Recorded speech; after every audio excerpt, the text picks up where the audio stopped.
Exciting day of conversations. We've had some excellent lunch. Want to welcome back. We have an excellent afternoon plan for you, so please do make sure you check out the schedule and stick around for some amazing conversations. We're going to get started off with a very interesting talk today, blends cutting-edge technology with high-performance sport. Now, you know, some of you may be aware we just had the Formula One Championship yesterday. Today we're going to talk about hydrogen in racing. I want to welcome to the stage our next panel. Welcome, please, Alex Roy, General Partner, New Industry Venture Capital, today's moderator.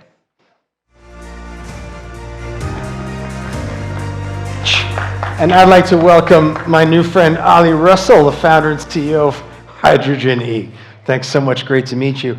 Great to meet you. Anyone who knows me my old life as a journalist knows that I never interview anyone unless I have critical, sarcastic things to say. But today, in a rare occasion, I'm a huge fan of what you're doing. And so I'm going to let you largely tell the story of what you're doing. But first, we should watch a video for anyone in the audience who's unfamiliar with Hydrogen E. Please roll the video.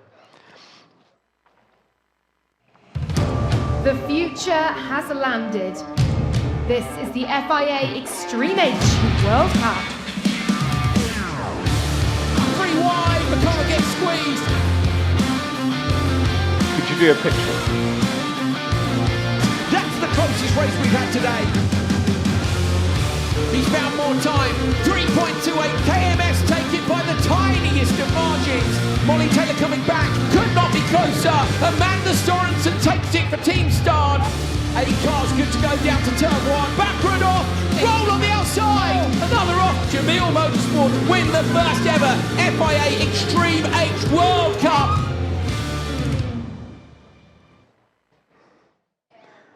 I could watch 4 hours of that without any narration at all. So just for context, in my old life, I had a racing team, and we internal combustion cars. We did the Baja, we did the Cannonball, and I went on to electric vehicle records. But the whole time I was wondering, when is someone going to come to the table with the next generation of propulsion to do something really radical? So when I learned about Hydrogen H, I said, that's it. I want to meet Ali Russell. Ali Russell, tell us what Extreme H is and your backstory to what led to founding it. Yeah, well, thank you very much, and appreciate everyone attending today. Extreme H is, I would say, the new frontier of racing. So, you know, you've been involved in racing for many years, and what we find in racing is 1 year of R&D or 10 years of R&D is 1 year of racing. So it's an accelerator. You know, that sort of peer-to-peer competition element means that the scientists, the engineers, the mechanics, the drivers, they all come together and they find solutions much quicker. And you know, racing's given us traction control, fuel injection, seat belts, wing mirrors, and carbon fiber, and it goes on and on and on. So this is an embryo of an idea that's come out of Formula E, which was when we started the first electric motorsport in the world around about 13 years ago in Beijing. We then moved on to Extreme E, which was an off-road version of Formula E. We then came up with E1, which has got people like Tom Brady and Rafa Nadal and Will Smith involved, and that's an electric powerboating. And then our latest venture is Extreme H. And what we're creating here is a platform for the industry, the hydrogen industry. It's got high growth, but it has some challenges. Challenges from a perception point of view. People think that hydrogen is unsafe. They think Hindenburg. They think explosions. And also, there's some challenges around performance, around accessibility. So it's trying to get the economics, the production of hydrogen right, trying to get the storage, logistics, refueling, propulsion. That whole value chain we're bringing together in the championship and giving people the opportunity to test some of the best technology in the world. And this country with Vision 2030 is absolutely perfect. So we have a World Cup in the city of play, which is Korea, which is about 35 kilometers from here. We've had one race, and we have another race coming in 2026 here. So we're really, really happy to be back, and really happy to tell the story around Extreme H. So I'm fascinated by the history of Formula E, which you were a key person in kicking off 13 years ago. I remember people back then saying, oh, no one's going to watch electric cars race. It's dangerous. The batteries explode, X, Y, and Z. It didn't seem like it took that long for people to understand that actually electric could be a racing technology. Yeah, you're absolutely right. When you're dealing with new technology, you always have the naysayers who can think of 50 problems. And what you've got to do is you've just got to keep moving forward. You've got to come up with solutions. So I'll give you a good example. When we started formally, the cars wouldn't finish a race. So the problem with an electric vehicle, if you drive it incredibly quickly, you're in a situation where the battery goes down quickly and you've run out of charge and it stops in the middle of the race. So that's not a very good start when you're going racing. So we came up with a concept which was the car swap. So because of the intricacies of the battery and the safety components, it wasn't possible to change batteries in the middle of a race. So we had 2 cars, 1 driver.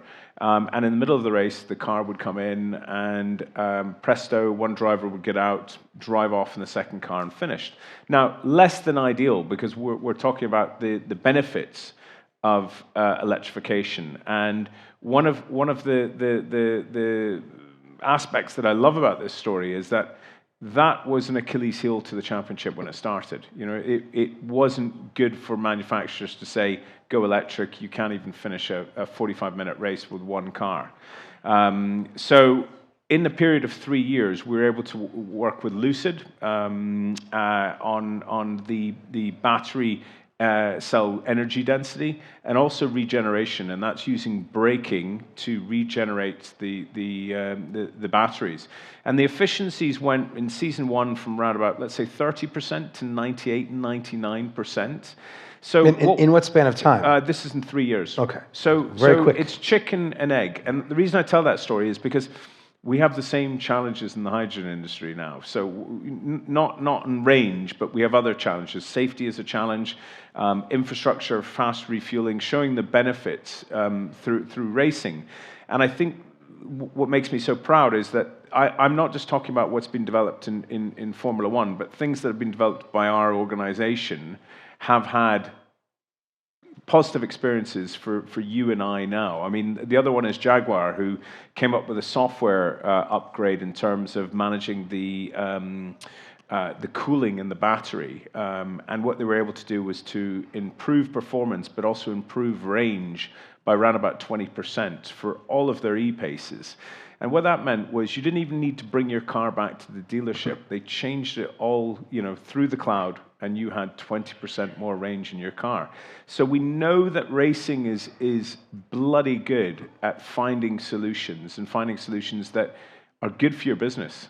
So whether that's storage solutions, whether that's logistics. I mean, our whole paddock area.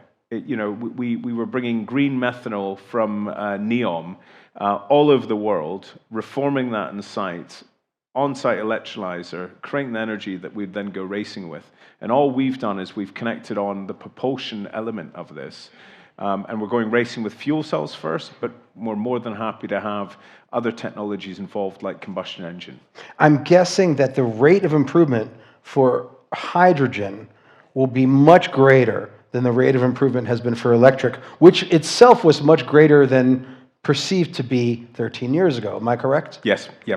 It's you start with these sort of aspects, and we work with an organization called the FIA, who are the IOC or the FIFA for world motorsport. They adjudicate Formula One, World Rally, Formula E, and they adjudicate us, and they are absolutely focused on the safety components. And so we've had to build so much into this car just to ensure that we have accidents at 200 kilometers per hour and everyone is safe. And that is the apex. We need to have safe racing and performance, because if we can show people, and around about 1 billion people on the planet have an interest in motorsports. So you're not alone in your interest in motorsport.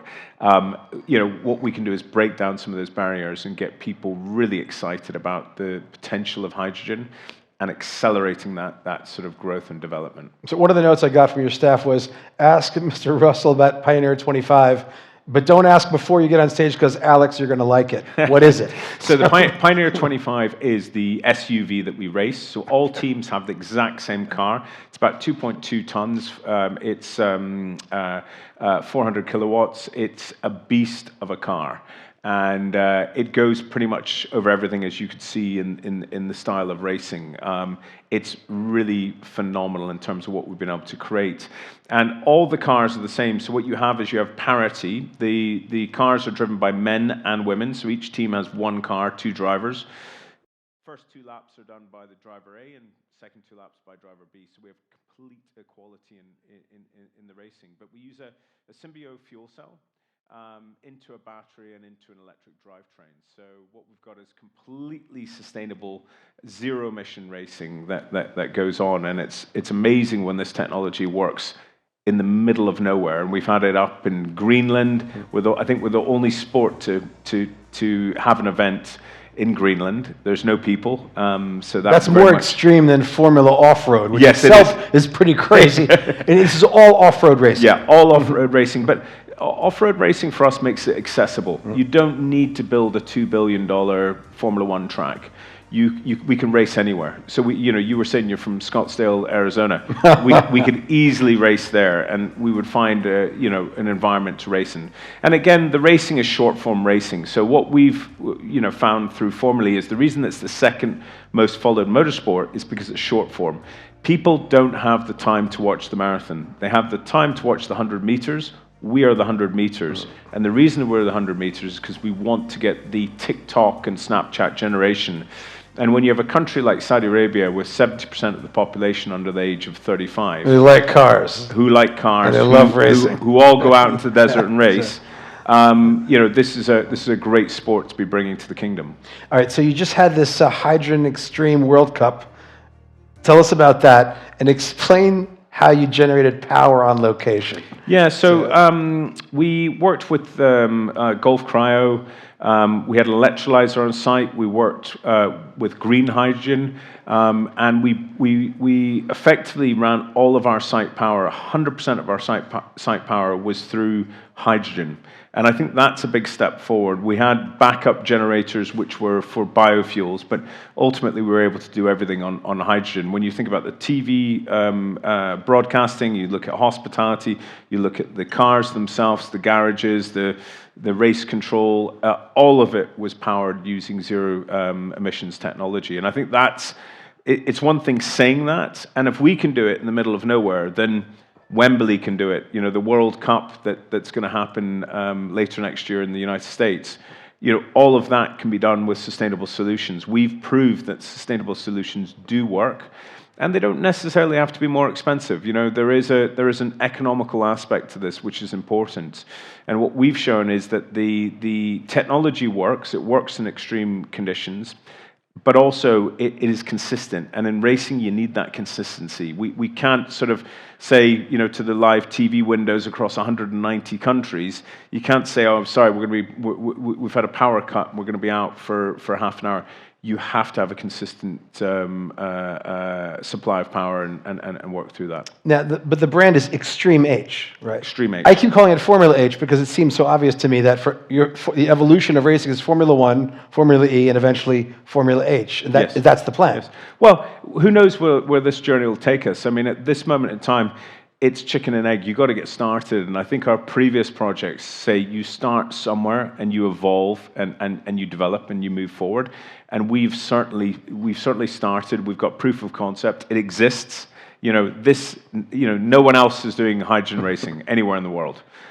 We've existed, we've done a race, and we're looking forward to expanding and having many global races moving forward. And I'm guessing your vision is that there's no better way to demonstrate this technology than through racing, and that eventually it'll propagate and be commercialized because this was the halo of what's possible. And when I talked about all the cars being the same, they are the same for season one, but the fuel cell or the combustion engine is the element of the car that can be changed. So what that allows is different manufacturers, Hyundai, Honda, Toyota, BMW, next. So, there's a lot of different companies that are looking at the potential for hydrogen racing to develop their own technology. Some of them may use that in different forms. It may be technology that they use in the steel industry or cement or so on. So we shouldn't get too fixated. The carbon fiber developments that Formula One have ultimately done has gone into the space industry more than the car industry. So I think with all of this, it's how are we a catalyst and how are we an accelerator for the base technology, and how do we make it more efficient? How do we make it more affordable? And how do we lead to mass adoption, which gives everyone economies of scale and ultimately profit? When is the next race, and where can we learn more about your company? Next race is on the 29th of October next year. It's a 3-day extravaganza at Qiddiya. So it'll be here in the Kingdom, and you can learn more about us on extreme.com. So cool. Well, thank you so much for coming. I could not be more excited to see Thank this. you.